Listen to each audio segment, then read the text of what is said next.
So I've covered the filters for the box and everything, and we're going to be making new ones today.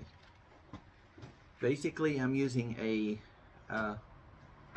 pour per square inch PPI. This is a 20, and I'm making the come on, spider, get off of me. I'm making the small round ones that goes into the actual water pumps. Now I've got two different types here. One is sort of a cone shaped. It goes from a wider diameter to a smaller. And the other one, I don't like it as much. It's hard to deal with when cleaning, but it is what it is. And all of those are the same size in diameter. So rotating these, I normally do it 3 times a week, sometimes 4 depending on if I'm doing a water change or not. But these will last 1.5 years to 2 years of steady, continual use. And the ones that you buy in the stores might last a month. The ones that is supposed to go in these is these little paper filter things. You put the paper filters in and then you just throw it away. So you throw the plastic container, the paper, all that, you throw it away. First of all, it's just not economically sound. Secondly, it's not ecologically sound. And third, to me, it's just stupid. Now, if they made them like this, where I simply just put them in, stack, I pull them out and I can wash them individually, they last much longer, as I said, 1.5 years to 2 years. And I really think that's why they do it.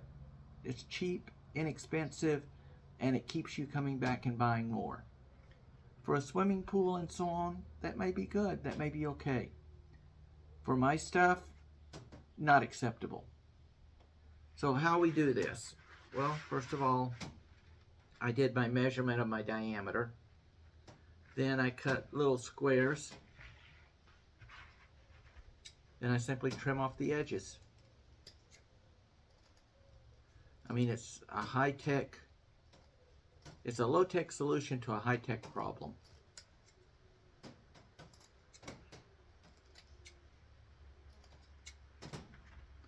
They don't have to be 100% perfect. They just got to fit snugly into the filter holder in the pump. We'll go into more on that later. Once I get these done, then we'll come back and we'll do the others. So I need to make 21 of these. Then for my larger ones,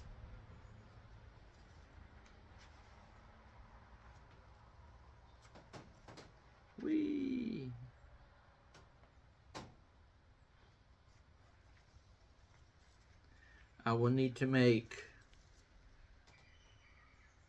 let's see, that's 21, 28. 28 of those, 8 large, 8 medium, and then another 12 or so small ones. So let me get that done, and then we'll get back and cover the next part. Snip, snip, snip. So now we're making the second part to the filter system, which are these. These, I have a tube to an anti-flow back that runs through the water line to the pump. The round ones fit into the pump, which is basically where your leaf catcher would be, because these are pool pumps. These will simply slide onto the end of the tubes, which is a tube with lots of holes in it So it's not just pulling through the front, it pulls all the way around it. All right. And now the round ones are a 20 ppi, 20 pores per inch. This is a 30 ppi, which is 30 pores per inch. There is a 10 ppi, but I found it is extremely hard to clean, and it's basically just a waste of time and effort in the long term. So I've got these marked. I'm doing 4 for each pump, 2 pumps, so 8 of these. And in this one, instead of scissors, we're using a box cutter. Again, people, be safe, be smart, don't do stupid stuff. All right, let's get this done. Oh, this is my straight edge. This is the bottom of a planting pot. It's my straight edge. So we've got 8 of these cut. Again, the size and so on is going to depend upon your system.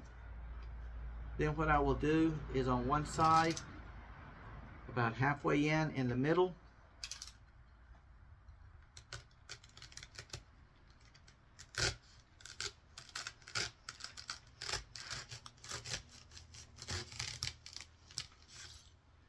cut me a hole.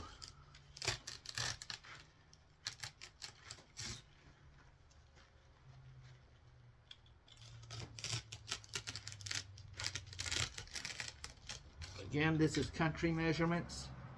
If I can get my 3 fingers in the hole all the way down to my hand, I know it's wide enough and deep enough. One thing of this, we get this from Amazon. This is a 1 meter by 1 meter, I think, by 10 centimeters thick.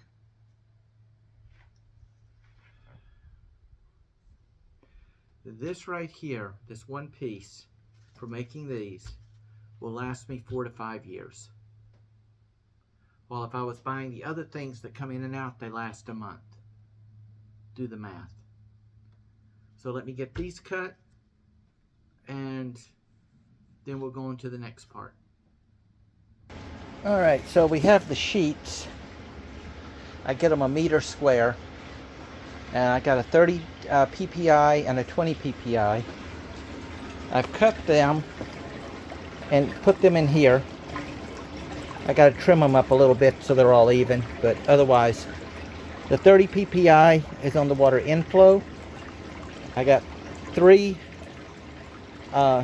4, I got 5 30 dpi and 3 20 ppi, so it catches any of the finer stuff, and this allows the heavier stuff to settle to the bottom, where I have a larger mesh down at the bottom, like an 80 ppi or whatever. And this right here, you notice this lines up, so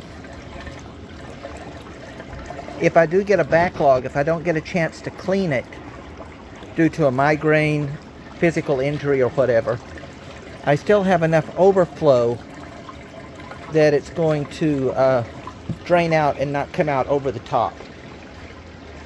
And that's how I do my box filter. There's supposed to be inserts that sit in here. The things are extremely expensive. They last only one cleaning and then just start literally falling apart. And you got a plastic frame and everything else, and it's just a mess. This right here will do me multiple cleanings once a month. I'd clean these once a month. Will do me a year to 2 years before I have to replace them, for a total of about 30 or 40 euro. The framed ones that last only about a month run sometimes 15 and 20 euro per frame, and this holds 3 or 4 frames, which is just totally, and then the frames run this way, which means half the water coming out is not getting filtered. It's a very bad system setup. So that's why I did it this way. Saves money, they last longer, and I get a better filtering. So I hope that helps on setting up your filters. Let's see how all this filtering thing works. In here, running underneath here, there we go. Running underneath here and out is my cooling and heating filter pipe. Down in here, we have a flowback. I have the one pipe that comes out that has holes all around it, so it not only pulls it through the front but through the sides. And then my filter just slides over it. I pull this out and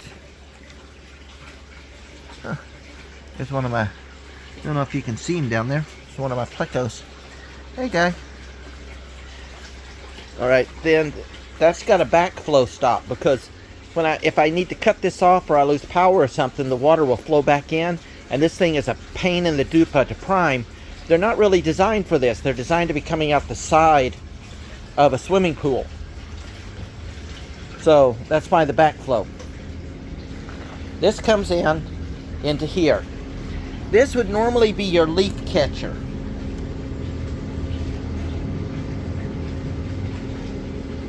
Come on. And it builds up a lot of pressure. Give me a second. So this would be your leaf catcher. And this is the conical one. So I have 7 stacked in there. This gets cleaned every Sunday, Wednesday, and sometimes a Friday or Saturday if it needs it. I like this one. It's easy to get in and out. It's easy to close. It builds, it runs good pressure. And in my opinion, it's a better one than the other one that I've got, but I had no choice when trying to buy them.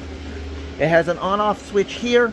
It has a kill switch on the other end, but I cut that cord and put a direct line on it because I didn't need that.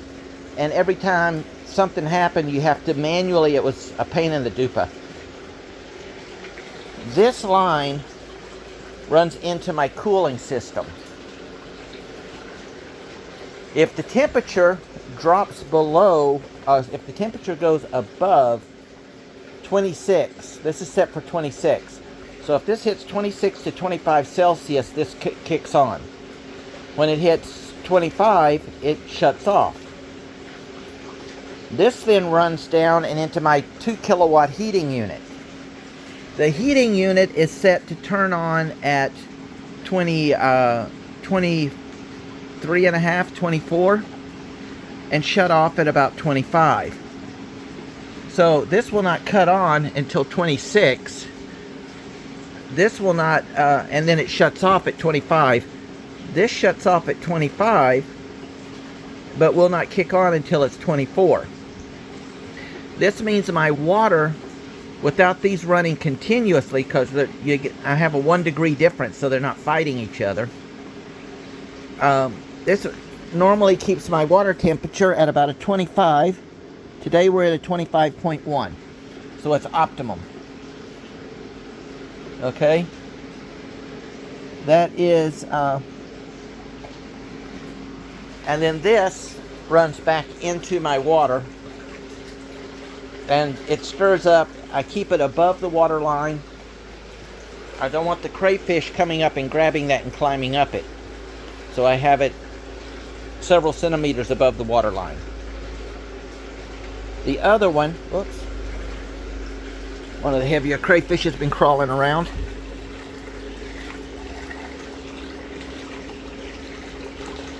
There we go. The other one operates a bit differently. This operates my anti-algae and main filtration. The other one's set up about 20 centimeters off the bottom. This one sits directly onto the bottom. Again, it's got the pipe. I don't need a backflow because this one's easy to recharge. It's got a good suction on it. But the pipe again runs under. These little shields keeps the crayfish and the shrimps from climbing up and getting out. It also stops the snails from getting around. So it keeps everything contained. They can't get up and over this because there's nothing for them to grab. So it keeps everything in the tank. This comes out and goes into this pump. This is the one, it holds 7 small ones. Let me get this. This one turns to open, so it takes a bit of work. Give me a second. So this one flips off. It's not a screw, it's a twist, which I really don't like. In here sits 7 of my 2 centimeter or 1 centimeter thick, round sponges. These are all the same size. This would be your leaf catch.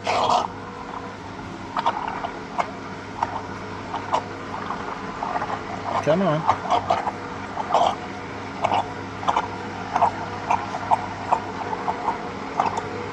There we go. It's just not wanting to fit down in there. There.